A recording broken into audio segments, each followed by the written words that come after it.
Bonjour, bonsoir tout le monde. Je fais la première partie de mon témoignage, un peu de mon histoire, pour vous raconter un petit peu voilà, mon histoire, afin que il y ait d'autres personnes qui ne fassent pas comme moi les mêmes erreurs. Voilà. Donc je sais pas exactement comment je vais faire vraiment cette vidéo.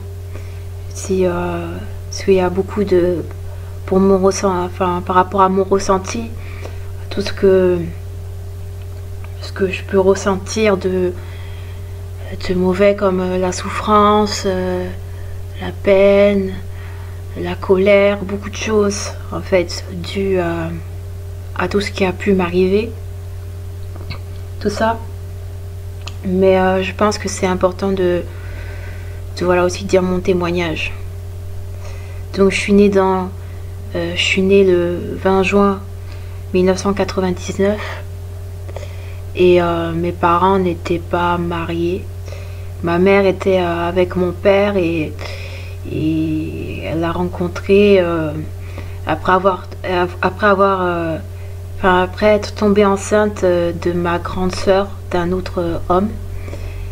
Et je suis donc née et mes parents étaient un peu, comment dire, dans le rastafarisme. C'est-à-dire que mon père, même si lui avant, quand il était plus jeune, il aimait le rap, tout ça, mais il aimait aussi le reggae, je crois en tout cas, et il était dans le rastafarisme. Et ma mère aussi était dedans, était très dans les choses du rastafarisme, du rastafarisme, tout ça, de l'astrologie, de toutes ces choses, on va dire. Elle n'était pas forcément dans l'occultisme, mais c'était très disons que j'ai grandi en fait dans une, on va dire, avec un passé, disons, avec des parents, on peut dire un peu baba cool, je sais pas si on peut dire vraiment ça, dans le sens que mes parents fumaient justement de la drogue, et je veux dire, mon père s'occupait pas trop de nous, parce qu'il travaillait à l'usine, tout ça, et c'était plutôt notre mère qui s'occupait de nous. Et on était 4 enfants, elle a eu 4 enfants à la suite, donc c'était compliqué. Et malgré que notre mère, elle a tout fait pour nous protéger, en fait, parce qu'on était aussi pauvres, on était une famille très moins pauvre que certains, c'est sûr, mais on était une famille pauvre, on touchait à chaque fois les aides de l'État, tout ça. Et notre mère nous a tout fait en fait pour nous protéger un peu de tout ça, parce que mon père, il y avait aussi ses copains qui venaient, il était très, on peut dire, avec le recul, on pourrait dire qu'il était un peu immature en fait, parce que il aimait être avec ses copains, fumer, faire de la musique. Mon père on va dire, c'est un peu un chanteur, tout ça. Et disons que notre mère, elle a essayé de nous protéger en fait de tout ça, aussi d'un petit peu de la réalité de ce monde. C'est fait qu'on vivait comme dans une bulle en fait, dans une bulle, une espèce de cocon où quand j'étais petite, qu'est-ce que je pourrais dire de mon enfance en fait, en ce qui me concerne, j'étais comme un iceberg. C'est-à-dire que sur le dessus, en fait, ma mère disait que j'étais une fille qui rigolait beaucoup quand j'étais petite, très petite, vraiment, quand j'avais 3-4 ans, quelque chose comme ça. Je rigolais, je regardais les dessins animés, tout ça. J'étais très, très heureuse, tout ça. Mais d'aussi loin que je me souvienne, depuis que je suis petite, j'ai toujours eu un fond, au fond de moi, j'ai été triste, en fait. J'avais toujours une espèce de tristesse quand j'étais petite. Donc je savais pas trop d'où ça venait. Et disons que aussi par la suite, parce que dans les premières années de maternelle, on peut dire, les choses avaient l'air de se passer bien, du moins je me souviens pas trop, mais mes parents, voilà, m'ont dit que quand j'étais très petite, je souriais, la maternelle, les gens avaient l'air de m'apprécier, tout ça, et mais dès que je veux dire, je suis allée, je crois, en dernière année de maternelle ou CP, je sais qu'il y en a certains qui diront mais comment ça se fait qu'elles se souviennent de ça. Disons que je sais qu'il y a un moment ça a un peu changé où j'ai vraiment vu que j'étais un peu j'avais en fait j'arrivais pas à me sociabiliser en fait, j'arrivais pas à aller vers les autres, j'avais peur des autres et j'ai l'impression d'avoir du mal à me faire à être acceptée et j'arrivais pas à avoir des amis en fait, et j'avais souvent les amis en fait de mes frères et sœurs. J'en ai eu quelques-uns des amis, mais vraiment à chaque fois j'avais pas tout un groupe d'amis en fait autour de moi. J'avais une amie et quand cette amie devait partir parce qu'elle déménageait ou je sais pas quoi, bah c'était pour moi c'était voilà, je me retrouvais toute seule en fait. Et voilà, bon, j'ai grandi. Voilà. On a grandi au départ, j'habitais au tout début, enfin, d'aussi loin qu'on remonte un peu mes souvenirs de là où j'habitais. On habitait dans un HLM, dans un quartier qui s'appelle Feur. Et donc, j'ai vécu jusqu'à à peu près mes 5-6 ans. Et là-bas, il y avait des trafics de drogue. Il y avait de la violence aussi, un petit peu. Il y avait aussi des images pornographiques qui traînaient par terre. Pas loin de notre immeuble, en fait, vers l'école. Et ce qui fait que moi et mes petits frères et des amis aussi qui habitaient dans notre quartier, enfin pas loin en tout cas, voilà, on jouait donc à papa, maman, tout ça, mais on a été exposés en fait, moi et mes frères et sœurs, à des choses dont on n'aurait pas dû être exposés. Je crois même on a vu nos parents faire la chose, tout ça, donc ça nous a je pense, ça nous a pas mis, ça nous a pas je sais pas, ça nous a peut-être un petit, même si nous on se rendait pas compte en fait, ça a dû semer quelque chose en nous en fait, ça a dû faire quelque chose. Et disons que voilà, on a dû partir en fait parce que ma mère en fait s'est fait agresser parce que elle avait été accusée d'avoir balancé des gens alors que c'était une histoire très compliquée, mais en gros elle était pour rien du tout. Et donc on a dû déménager à cause de ça, de la violence, des gens qui en voulaient à mon père aussi des fois, parce que mon père était pas facile aussi, il avait donc j'ai dit, était très souvent avec les copains, était très souvent dans tout ça, et quand on était petit, on comprenait pas trop, mais il y avait cette animosité en fait, et on a dû déménager. Donc on a déménagé, après on allait à Saint-Étienne, donc pas loin, et on a déménagé dans une espèce d'appart maison de ville, on peut dire, où disons que on peut dire que ça s'est pas trop mal passé, on peut dire, dans le sens que mon père, il avait toujours sa musique, ses copains, la fume, la boisson, même aussi des fois peut-être l'alcool.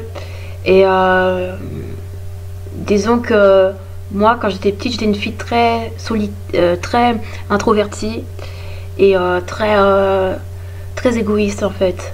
C'est-à-dire qu'il y avait 3 chambres dans cette maison de ville. Un petit peu, c'est très bizarre, c'était une maison de ville, il y avait à la fois un petit peu un appartement parce qu'on avait des voisins en dessous. Mais disons que mes sœurs se partageaient la chambre parce qu'elles se ressemblaient, elles étaient plutôt extraverties, elles étaient très proches. Et moi et mon frère, on avait chacun notre chambre parce que je pouvais pas être avec mon frère vu que c'était un garçon. Et moi, j'avais ma chambre toute seule. Et, euh, et donc, j'étais un petit peu de façade de ce qu'on me disait, que c'était moi qui étais la plus sage, c'est moi qui étais la plus gentille. Voilà, j'étais une gentille, une sage petite fille. J'étais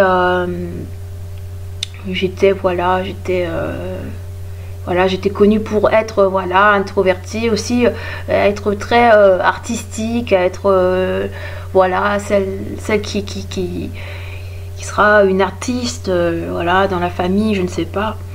Et disons que disons que je cachais bien mon jeu parce que je, je, je volais souvent en fait, je prenais souvent des choses à mes sœurs, tout ça sans même demander. Donc j'avais ce côté en fait, ce double face. Mais je me rendais même pas compte en fait, dans le sens que aussi très tôt en fait, quand j'avais 8 ans, je me souviens, avec mes frères et sœurs, sans faire exprès, on est encore tombé sur un film, on est tombé sur un film pornographique et mes parents ils ont changé la chaîne, mais le mal était fait en fait. Et il y avait beaucoup de choses comme ça, très bizarres.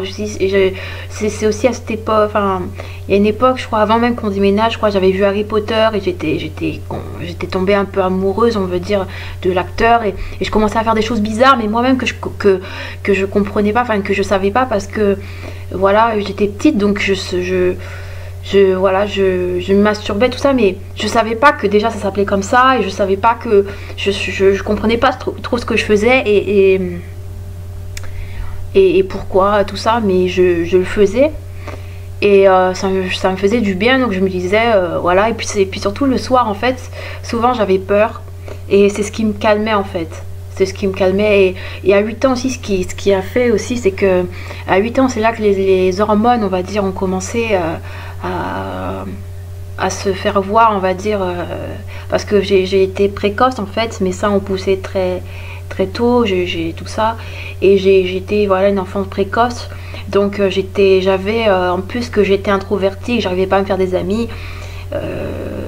Il y avait ce mal-être du fait que la plupart des enfants, ils étaient normales, enfin, voilà. Mais moi j'avais des seins qui poussaient et j'étais pas bien en fait. J'étais pas bien. Vu que j'arrivais pas à me faire des amis, j'avais peur des gens, tout ça. Et à cette époque aussi, j'avais des hamsters, tout ça. Et aussi, je faisais des choses, mais c'était comme inconscient en fait. Je ne sais pas trop ce que je faisais, mais je torturais en fait mes hamsters. Mais pas torturer dans le sens de leur faire du mal, à les planter ou un truc comme ça. Non, je m'amusais en fait à les balancer, tout ça. Et aussi, voilà, je me masturbais. Je ne sais même pas pourquoi je faisais ça. Je faisais des fois, voilà, je faisais les deux, quoi, des fois. Et je ne sais même pas pourquoi je faisais ça. Je n'en sais rien. J'avais entre 6 et 8 ans, en fait, à cette époque. Et je ne sais même pas pourquoi je faisais ça, en fait. Et j'étais aussi maniaco-dépressive quand j'avais 8 ans. C'est-à-dire que je ne supportais pas en fait qu'il y ait du moindre bazar dans ma chambre et la moindre petite miette. Et mon lit devait vraiment être collé au mur. Et je pouvais passer 5 fois en fait pour voir si mon lit était bien collé au mur avant d'aller à l'école. Des fois, et normalement je devais être en retard et tout ça parce que je passais du temps sur ça. Mais en fait, le reste de la maison, je m'en fichais, pour vous dire à quel point j'étais égoïste. Mais ma chambre, moi, là où j'étais, je ne devais pas avoir aucune miette en fait. C'est que ça, je sais pas exactement comment interpréter ça, mais en gros, je voulais que mon endroit soit bien rangé et que ça soit clair, net, tout ça. Et voilà, je passais du temps aussi dans ma chambre à écouter des musiques profanes. Et aussi ça m'a beaucoup avec le recul, ça m'a pas aidé en fait, parce que ça a contribué encore plus à ma sexualisation en fait, en tant qu'enfant.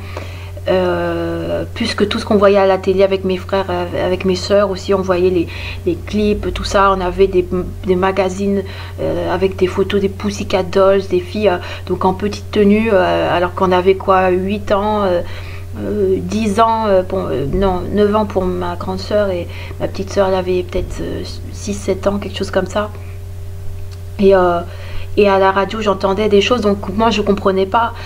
Par exemple, il y a une chanson de La Fouine qui s'appelle Sperme, excusez-moi du mot, mais en gros cette chanson, moi je ne savais pas du tout ce que ça voulait dire, ce mot, et je l'écoutais à la radio bêtement, et voilà, j'étais dans ma chambre, tout ça, et disons que quand je sortais dehors, tout ça, pour m'amuser avec mes frères et soeurs, voilà, c'était avec aussi leurs amis, pas avec mes amis.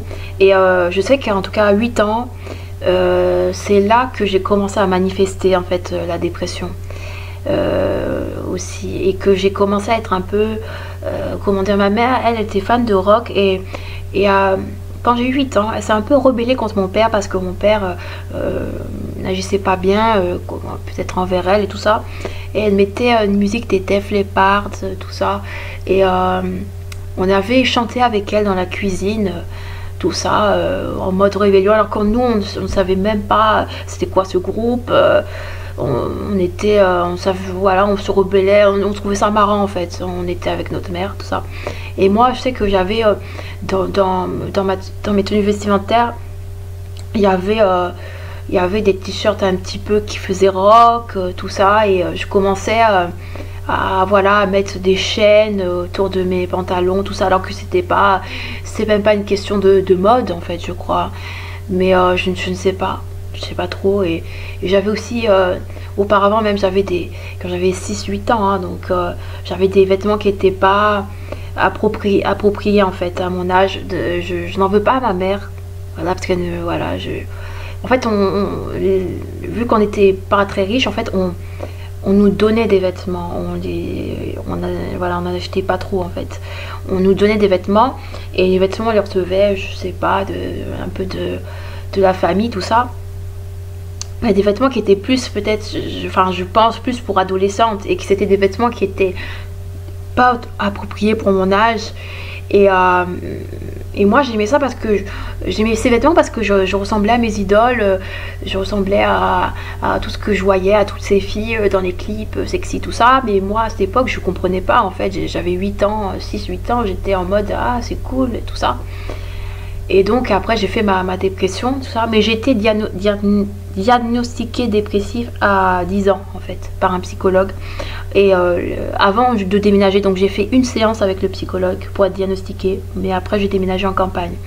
Ce qui m'a aidé à mettre ma dépression comme sous l'eau en fait.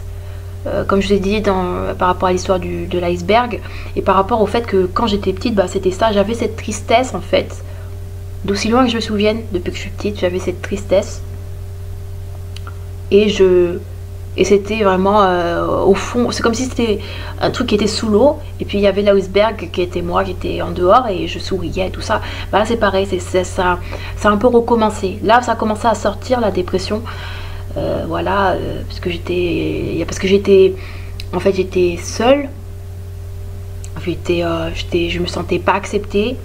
Et puis j'étais dans une école en fait où là-bas, ce que ma mère me disait quand elle est venue en tout cas à l'école, une fois à l'école, elle a vu que les enfants là-bas étaient très violents, et que les jeux là-bas, tout ça, et elle disait c'est des sauvages, que c'était comme des singes, parce que je sais que dans cette école j'avais un ennemi, j'avais un meilleur ennemi si on peut dire, je sais pas, et j'avais comme amie en fait la fille de la maîtresse, mais on n'avait rien en commun en fait avec cette fille, donc j'étais amie avec elle parce qu'il fallait que je sois amie avec voilà, avec quelqu'un, mais j'étais seule, et je me sentais seule, et quand j'étais petite, j'allais quand j'avais voilà, autour de 8 ans, tout ça, je pleurais dans les toilettes, je me mettais dans des coins pour pleurer, les autres étaient ensemble, tout ça, s'amusait. Moi j'étais en train de fabriquer des choses avec des bouts de bois, avec des feuilles, mais j'étais très triste, j'étais très malheureuse, Et je sais que j'avais un ennemi en tout cas dans cette école, parce que je sais qu'il y avait tous les jeux voilà, qu'il y avait à l'époque, Pokémon, tout ça, Lidl, tout ça. Mais il y avait ce truc, je crois, vous savez, pour être cool, pour être bien accepté, bah voilà, d'être violent, même peut-être d'insulter. Et moi, en fait, ça, j'arrivais pas à matcher parce que je crois que je me reconnaissais pas en fait en personne, en aucun de ces enfants. Peut-être parce qu'ils étaient trop violents pour moi, je sais pas. Voilà. Et en tout cas, peut-être qu'il y avait trop d'insultes, je sais pas, parce que je me souviens pas trop en fait. Je sais qu'il y a le témoignage de ma mère, tout ça, qui a dit que c'était comme des singes en fait, et que voilà, je me souviens pas trop. Je sais juste que j'arrivais pas à me retrouver, enfin que j'étais seule, que j'étais triste, qu'il y avait certains enfants qui étaient, c'est vrai, plus calmes, tout ça, mais ils arrivaient plus, en tout cas, sûrement à être plus populaires, je ne sais pas. En plus, j'étais pauvre, même si on était à Saint-Étienne à cette époque-là. Je veux dire, je portais pas de marque, tout ça, donc je me sentais rejetée, j'étais seule, j'étais pauvre, on va dire. J'avais un meilleur ennemi, j'avais en plus ce truc là des seins qui commençaient à pousser, je me sentais mal, j'avais ce mal-être, donc tout ça vraiment combiné faisait que je me sentais pas bien. Je disais à ma mère que quand j'ai 8 ans, j'ai vraiment dit que j'étais en dépression en fait. Et j'avais même un carnet où je sais plus exactement ce que j'avais marqué dessus, mais ma mère était très alarmée. Peut-être j'avais même des pensées suicidaires ou quelque chose comme ça, je ne sais pas, je me rappelle plus. Et puis j'ai plus ce carnet avec moi, donc mais ce que je veux dire, donc là je vais sûrement arrêter un peu la vidéo dans pas longtemps, mais ce que je veux dire, c'est que voilà, j'ai eu tous ces trucs qui ont sûrement été, voilà, des choses qui ont amené ma dépression, ou en tout cas cette tristesse à ressurgir.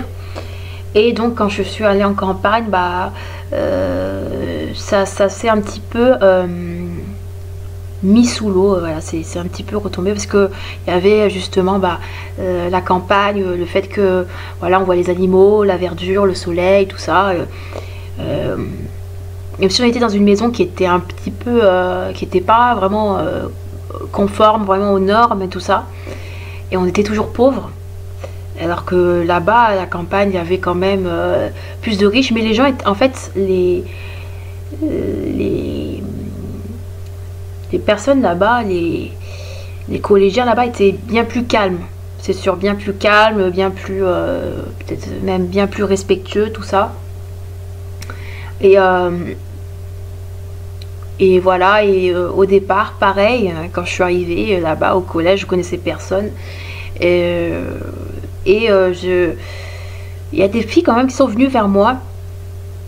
Mais ces filles-là, en fait, elles étaient déjà pas populaires. Puis elles étaient comme des suiveuses, en fait. C'est-à-dire que, vous savez, quand des fois on sort du CM2, tout ça, et imaginons qu'au CM2 vous avez été populaire, et quand vous arrivez en plus dans un collège qui en gros est dans la continuité, où vous restez dans votre ville, vous restez dans les gens que vous connaissez, bah, au collège aussi vous êtes un peu populaire, parce que tout le monde connaît votre réputation. Et donc ces filles-là étaient des suiveuses d'une fille un peu plus populaire qu'elle, et qu'elle connaissait, mais moi je ne la connaissais pas. Et en gros, je devais suivre, être comme ces filles, être une espèce de suiveuse, être une espèce de, excusez-moi un peu l'expression, une espèce de valet en fait,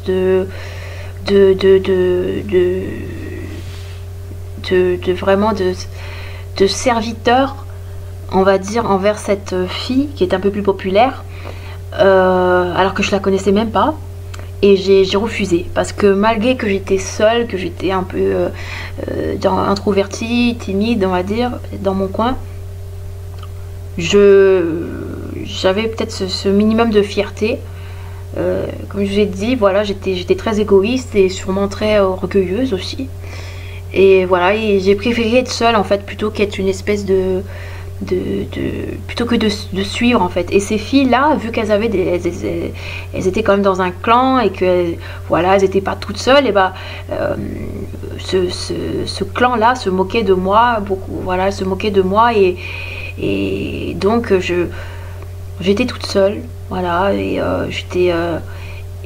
comme je vous ai dit, notre famille était pauvre, tout ça, mais mes sœurs, elles, malgré que voilà, on portait pas peut-être de marques, de choses comme ça, elles étaient plus extraverties, elles arrivaient plus à se faire des amis, à être peut-être plus intéressantes, et moi dans tout ça, voilà, j'allais pas vers les autres et j'étais dans mon coin. Et voilà, ça a duré ça pendant à peu près un an et demi. Vu qu'après, qu'en cinquième, j'ai pu rencontrer une fille un petit peu comme moi, c'est-à-dire qui était aussi issue d'une famille un peu pauvre, et d'une mère qui était aussi pareil, un peu débordée et tout ça. Et cette fille-là, elle avait un problème, c'est elle le sentait très fort et très mauvais en fait. Mais je ne sais pas en fait parce que je vais pas demander, mais si c'était dû à une maladie ou voilà. Mais en gros, ça pouvait être, en tout cas, dû être à une maladie, parce que je pense que personne choisit de sentir comme ça et tout ça. Et elle avait aussi une grande sœur aussi qui arrivait elle plus à se faire des amis. Mais elle, donc mon amie que j'ai eu en cinquième qui sentait pas très bon. Voilà, elle avait ce problème là, donc sûrement une maladie, et moi j'étais son amie, bah sûr, parce que j'avais pas d'amis, voilà, mais aussi parce qu'on avait beaucoup de points communs en fait, vu qu'on était pauvres, on venait d'un autre coin, enfin on ne venait pas de la campagne, on avait un petit peu quand même une autre manière peut-être de penser, voilà. Et le seul truc, c'est que cette fille était aussi une fille qui était un peu une fille à problème, c'est-à-dire qu'avec sa sœur, elles avaient beaucoup de problèmes, enfin il y avait beaucoup de crises en fait qui se faisaient, et ce qui fait qu'il y avait beaucoup de, je sais pas si on pourrait appeler ça des histoires, mais en gros il y a eu plusieurs trucs comme ça où il y avait le truc du enfin il y avait vraiment des choses quoi, où les gens se rassemblaient, où je crois qu'il y avait dû peut-être avoir même proviseur, je ne sais plus exactement, je me souviens plus vraiment, mais en gros il y avait des histoires. Et moi avec cette fille même, peut-être pour être cool, voilà, donc j'étais vraiment, je me pensais être une bonne fille, parce que tout le monde m'avait dit que j'étais une gentille fille, mais en gros avec le recul et en y repensant, vraiment j'étais pas bien, parce que je me disais, bah cette fille elle a des problèmes, voilà, moi je vais en profiter en fait, je vais en profiter et je vais la quitter, je vais la laisser, et puis voilà. Donc ce qui fait qu'après il y a un jour où là vraiment en apprenant ça, elle a pleuré, et ça m'a fait, je sais plus si ça m'a fait de la peine vraiment, mais en tout cas peut-être pas de la peine comme ça aurait dû, et en gros on s'est réconcilié tout ça, mais je pense parce que j'avais besoin d'elle, tout ça, plus qu'elle avait besoin. Mais en gros cette amie, elle a dû malheureusement partir, je crois, je sais plus si c'était en cours d'année, tout ça, mais en gros, je me retrouvais toute seule en fait. En tout cas en quatrième, voilà, au tout départ, quand je suis arrivée en quatrième, j'avais absolument personne. Vu qu'elle était partie, elle n'était pas là, et donc, voilà, je me suis retrouvée, voilà, toute seule. Sans personne, tout ça, mais en quatrième j'ai réussi à rencontrer une fille, une copine, une amie, voilà, qui, je sais plus exactement à quel moment, mais en gros avec qui j'ai pu sympathiser, qui était amie aussi avec d'autres filles avec qui j'ai pu sympathiser. Donc c'est vraiment là que j'ai rencontré des amis, et la roue avait tourné un peu pour moi. Et les filles, en gros, qui s'étaient moquées de moi en cinquième, et qui étaient un peu des suiveuses, j'ai commencé à me moquer d'elles aussi avec ces autres filles, parce que voilà, je me moquais d'elles, et c'était très méchant en gros, et moi qui me pensais pour une fille gentille, je me moquais d'elles. Voilà, parce qu'elles se retrouvaient justement sans amis. Elles étaient toutes les deux, et ces deux filles en plus elles étaient cousines éloignées. Et les filles dont je me moquais. Et donc j'ai eu pendant quatrième, troisième, ces trois meilleurs amis, même si j'en avais deux vraiment qui étaient avec qui j'étais plus amie. Il y en avait une qui avait des problèmes un petit peu, qui faisait des crises aussi. Et en gros, avec ces deux meilleurs amis, bah on était, elle faisait de la guitare, tout ça. Et c'était aussi la période en fait où je commençais à, enfin j'ai aussi découvert, je sais pas exactement quand, mais j'étais dans le rock, dans le grunge, et plus précisément vraiment à fond sur le groupe Nirvana. Donc voilà.